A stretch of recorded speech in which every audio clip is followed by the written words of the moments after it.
When leaving Westside traveling south, you will stumble upon a giant sign with the words Thorn made out of plywood painted in red. The R in the word Thorn is shaped into an arrow and it points at the ground where we find the entrance to a sewer. What is this place? What could possibly go on here? The Thorn has hours of operation. If you try to enter the sewer too late at night, you need to go somewhere and wait.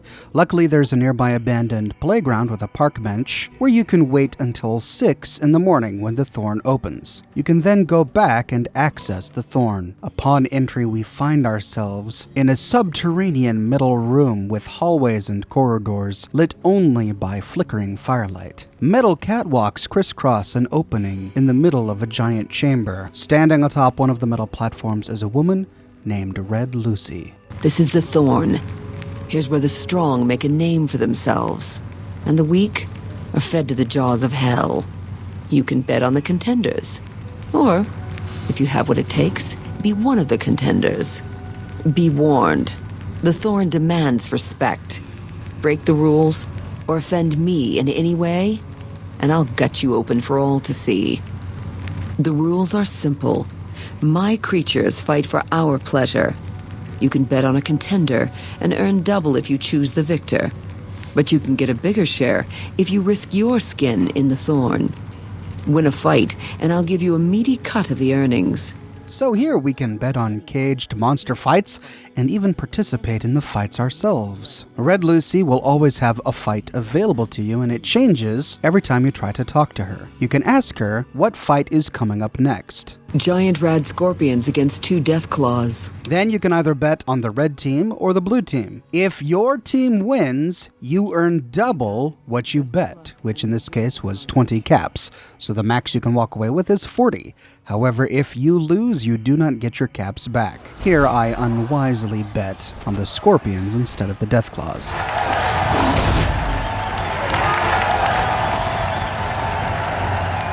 Another option is to fight in the arena yourself. Tell her your intentions, and she is skeptical about your success, but she won't stop you. And I won't stop you, stranger. What's the name of your death wish?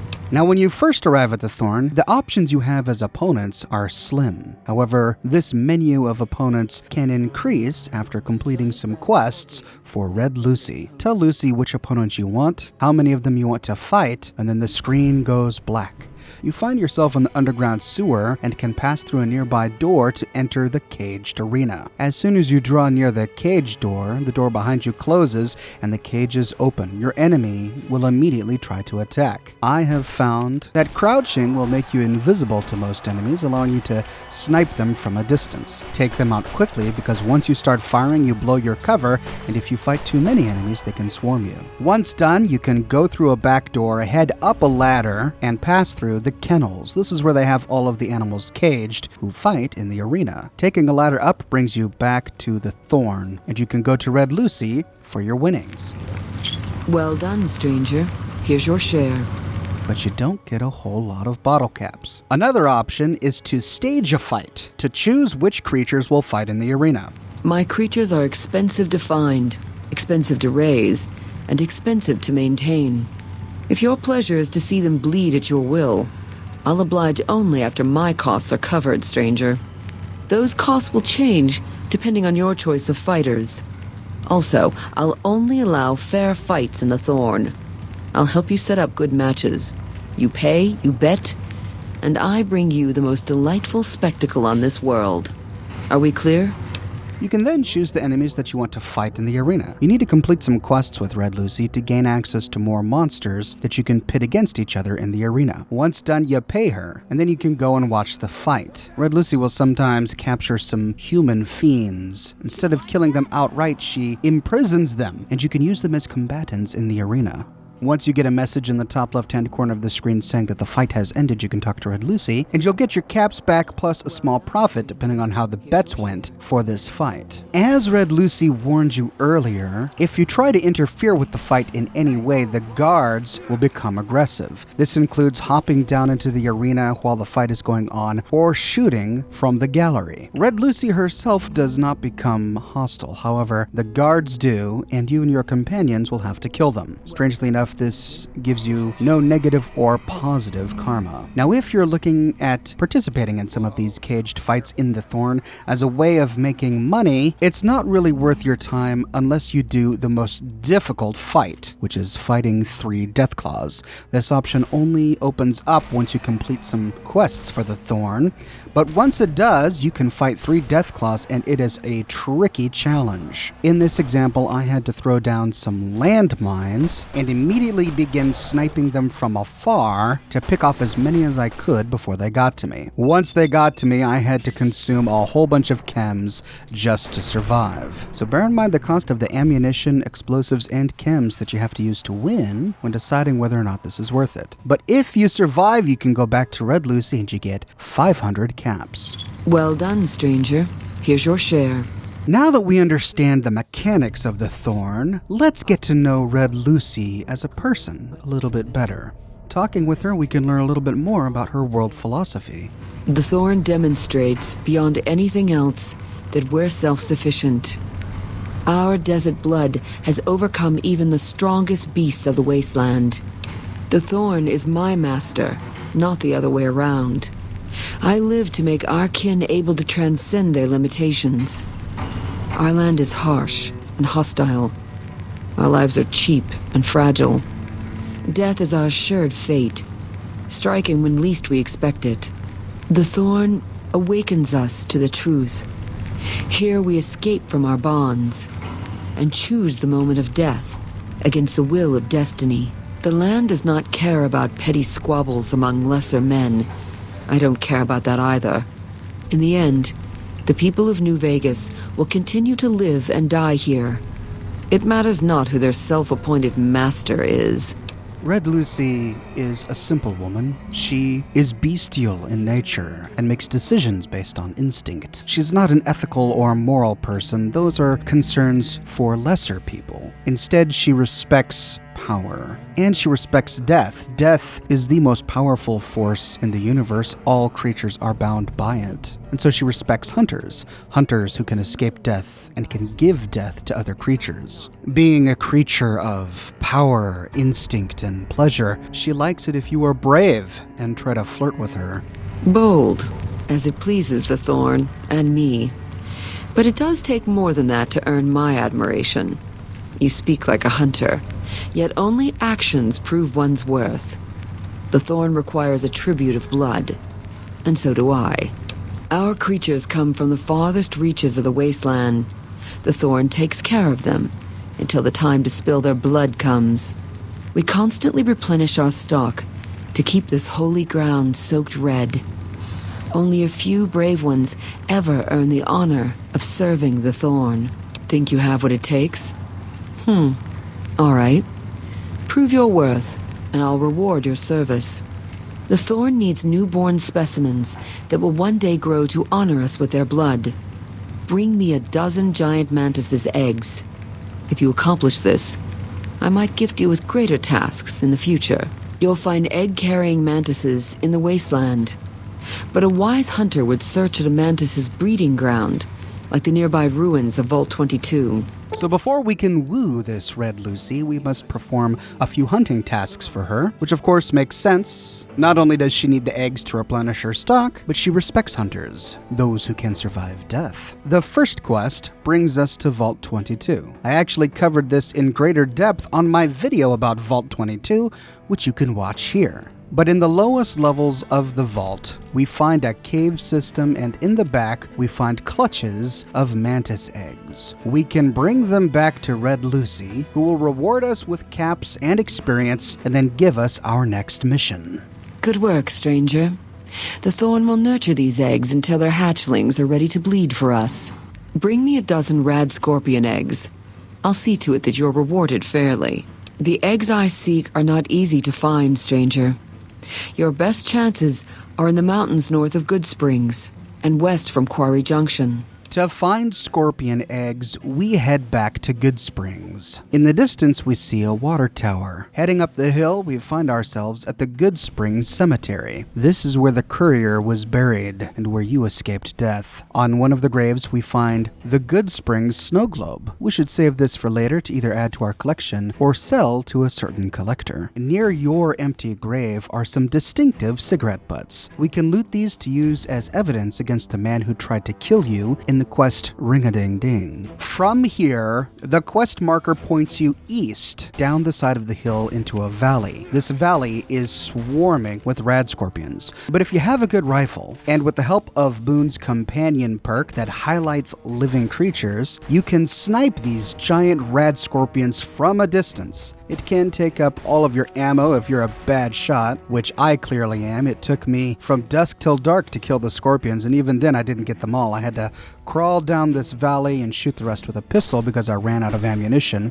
But once these scorpions are dead, you can crawl into the little alcove, loot the scorpion bodies, and finally pick some eggs from the clutch of eggs. These scorpions have killed humans before. Here we find the corpse of a mercenary wearing a rattan cowboy hat. Back to the Thorn, we can talk to Red Lucy, who gives us our next task. Bring me a dozen fire gecko eggs. This great challenge will earn you a matching reward. Fire geckos are among the wasteland's most dangerous creatures.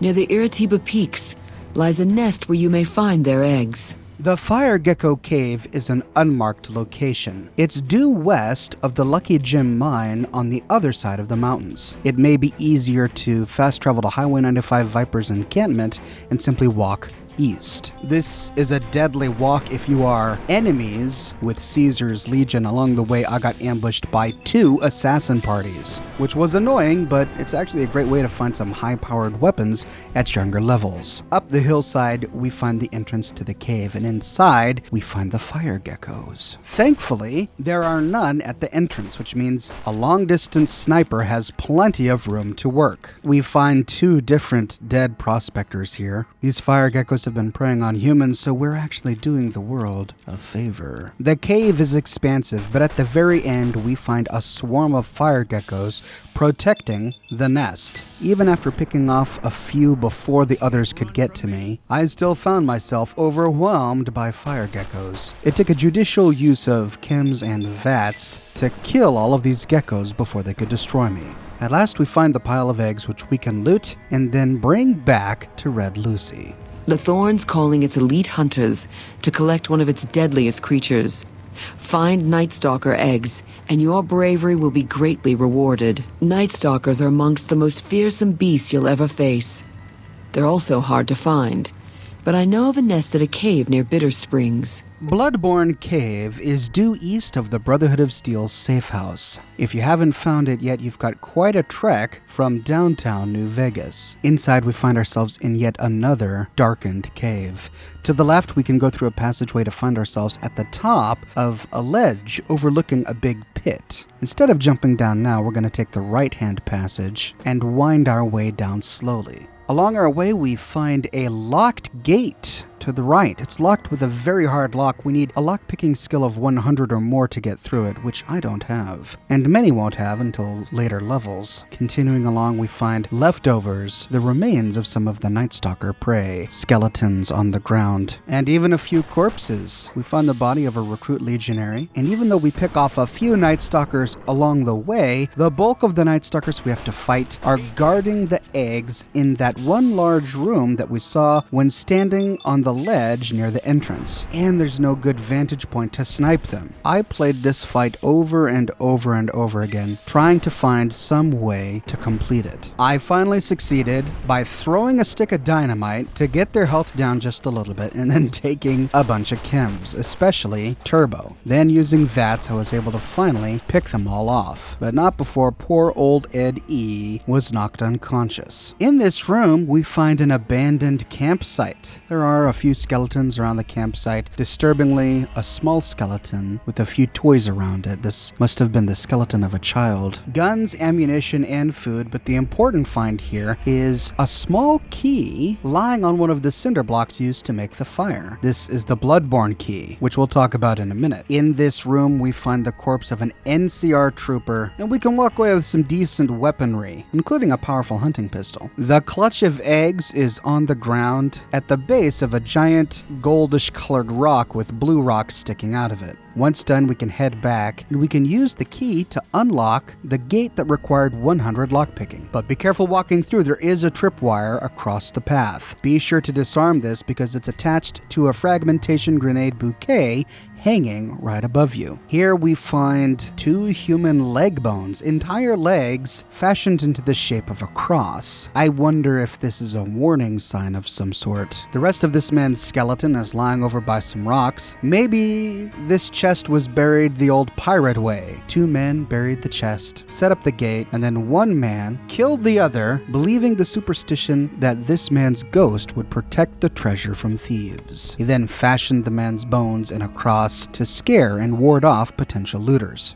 Just an idea. Here we find a 12.7mm submachine gun, which is a great find for those of you commando spect characters out there. Some purified water and an advanced locked trunk, so we will need some lockpicking skill to loot it. Inside we find a bunch of money, NCR dollars, Legion coins, and almost 4,000 caps. Quite a haul indeed. This will help those of you saving up for a subdermal implant. Back outside we can fast travel to the Thorn and give Red Lucy the good news. I'm asking our top hunters to gather Cazador eggs.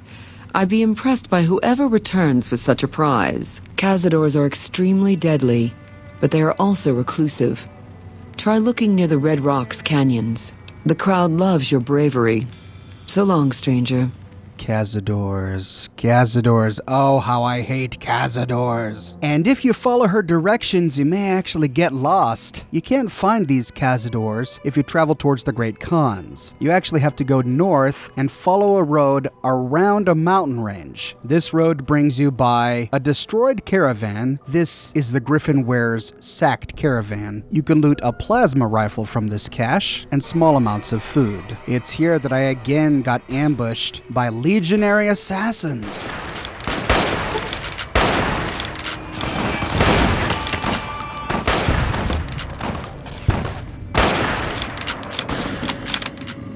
Following the road past the follower's safe house, take the road to 157 Nevada. You'll see a sign sitting right outside. This road goes into the mountains, towards Black Mountain. As you walk, you'll start to see some red enemy dots appear on your compass. These are just bighorners. If you keep your distance, you should be fine. Finally, once you reach the Remnant's bunker, head west-southwest. And it's here that we begin to find some Cazadors. We'll walk through this thin wood for the remainder of the evening and watch the sun rise, continuing to kill Cazadors along the way. At last, we reach the Cazador's primary nest, and this is an incredibly tough fight. In this valley, we find the bones of humans and creatures. West of us is a swarm of Cazadors. 1, 2, 3, 4, 5, I think, total Cazadors. This is one of those encounters that I did over and over again. I finally succeeded by using dynamite and, as always, a heavy amount of chems, to the point where I got addicted. I can't feel all my limbs.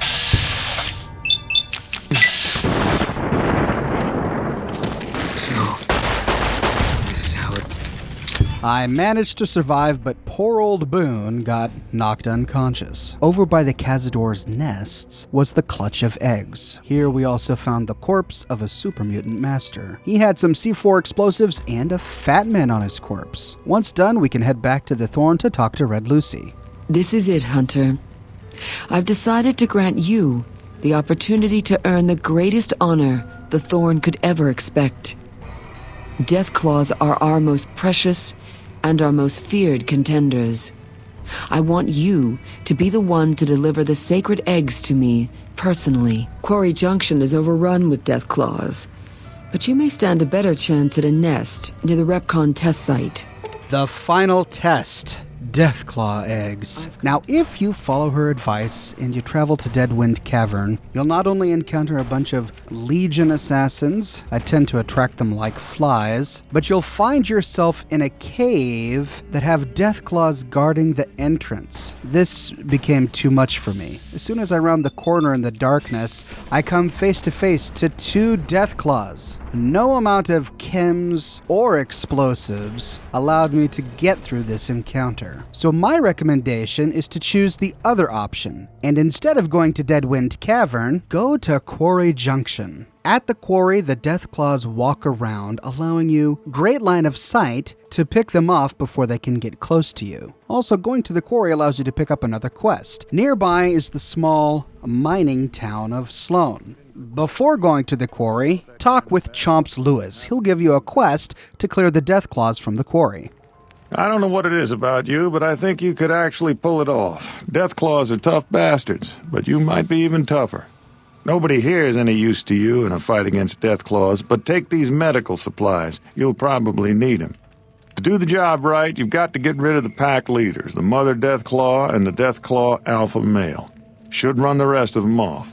As you approach the quarry, you'll find 2 young Deathclaws by some earth-moving equipment. Take these out first, so that you can gain line of sight to the interior of the quarry. Then we find 2 adult Deathclaws on top of a small ridge next to a bulldozer. Take these out, because this ridge is going to be an important sniper perch for taking out some of the other Deathclaws. From that ledge, we can look down and find 2 Deathclaws roaming around beneath some mining equipment. These 2 are going to be fairly easy to snipe. Before they can get to you, they've got to walk all the way around the hillside and climb up. Then I found it useful to actually climb up a ramp to one of the mining towers in the middle of the quarry to use as a sniper perch. From here, I was able to pick off some of the larger Deathclaws. Some of them got confused, and the one I was working on had to go all the way down into the pit and around and up the ramp to get to me. This gave me plenty of time to pick him off. Now, the 2 toughest Deathclaws here is the alpha male and the female mother. Both of those can destroy me in one hit. I managed to kill the alpha male by climbing back down the ramp and going back to that small rocky outcropping. From here, I got off a few criticals while undetected that confused the alpha male. Then once he got closer, I just used VATS and a few chems to finish him off. The hunting revolver really saved the day here. The real tough one was the mother Deathclaw.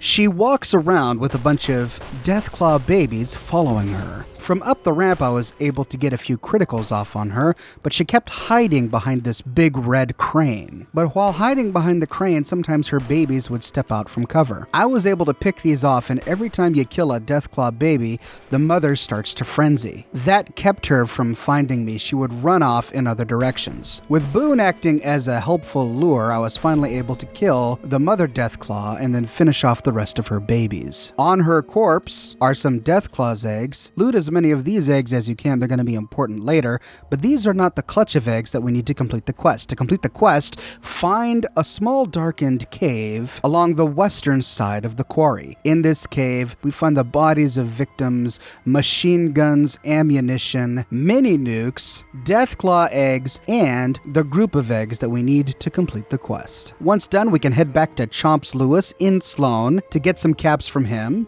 Coming from anyone else, I'd say they were drunk or crazy, but that look in your eyes, I believe you. I can pay you, but it ain't much for what you pulled off. I'll get on the ham radio first thing and tell people all about you, though. And then in one of the huts is a bartender named Jat Wilkins. She'll give you a Deathclaw egg omelet recipe if you give her a Deathclaw egg.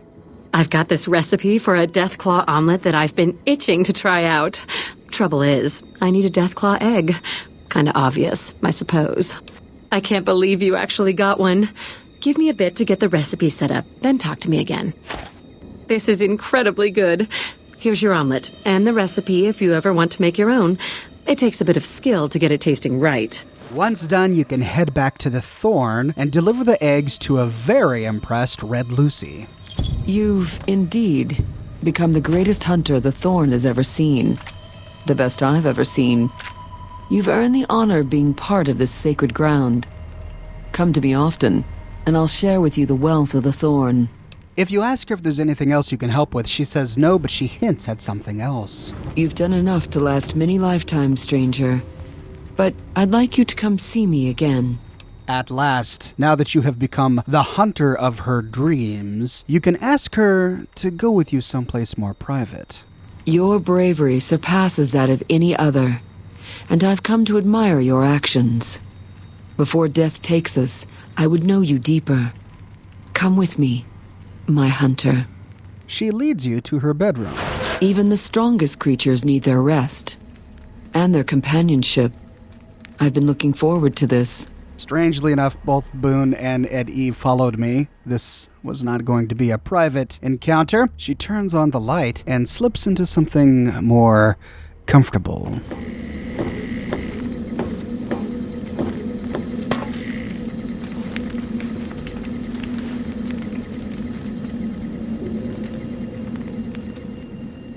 We all know what happens after this. The screen goes dark and yada yada yada, etc., etc. You feel well rested. Now, on a table next to her bed is Red Lucy's terminal. This is locked, and you lose karma by hacking it, but I really wanted to know what was here, so I hacked the terminal only to discover that there's nothing interesting in this terminal. The first option is to control the Thorn's mainframe. You can get a power flow status, electricity supply is at 74% capacity. Clicking on creature cage status just says cage access secure, and that's it. Clicking on Thorn's ledger just says accessing data, and nothing happens. Going on down to Miss Red's messages, and it says messages can't be read. What a letdown! I was hoping for some great story in this terminal, but there is nothing here. I was disappointed, but I found out later that this terminal is actually the leftovers from a cut quest. In the cut content of New Vegas, you could use this terminal to unlock the cages to release all of the creatures. These would then devastate the Thorn and devastate Westside. This must have proved too complicated for the team to deal with, which is why they cut it from the game. All that's left are the vestiges left in this terminal. Red Lucy will lay on her bed for the next 24 hours or so, and you can use the opportunity to repeat this action over and over again. After 24 hours, she will sit up, dress herself, and leave. You can sleep with her again to get the well-rested bonus as many times as you want. Just talk with her about the eggs, and that will give you an opportunity to take her back to her bedroom. You have become the greatest hunter the Thorn has ever known, escaped death, the greatest power in the universe, and inflicted death upon many powerful creatures. You have won Red Lucy's admiration, which is why she opens her door to you. And that, ladies and gentlemen, is the full story of the Thorn and Red Lucy. A fun encounter in Fallout New Vegas and a great way to earn some caps. What are your thoughts on the Thorn? Bethesda tried to work something like this into Fallout 4. The original idea of the combat zone was very similar to this, where you could bet on caged fights or fight yourself. However, that was cut from the final version of Fallout 4, only to be restored by a mod much later. I produce a new Fallout video every single day of the week, so be sure to subscribe and hit that notifications bell button to become notified when I publish a video tomorrow. And if you're looking for some cool gear, check out my Teespring shop. I've been working hard with the folks over at Teespring to produce some Fallout and Oxhorn themed shirts. There I've got some of your favorite factions and quotes from Fallout 4, and if you'd like something that you don't see there, check out the poll that I have in the description of this video. You can give me your idea for a shirt you'd like to see. And if you like what I do and you want to support me in a more personal way, consider becoming one of my patrons on Patreon. Patreon subscribers gain access to a private channel on my Discord server, as well as a bunch of other cool Oxhorn perks. But more than anything, ladies and gentlemen, I'm just so glad that you're here watching this video with me today. Thank you so much for watching, and I'll see you tomorrow morning, bright and early as always, with a brand new video.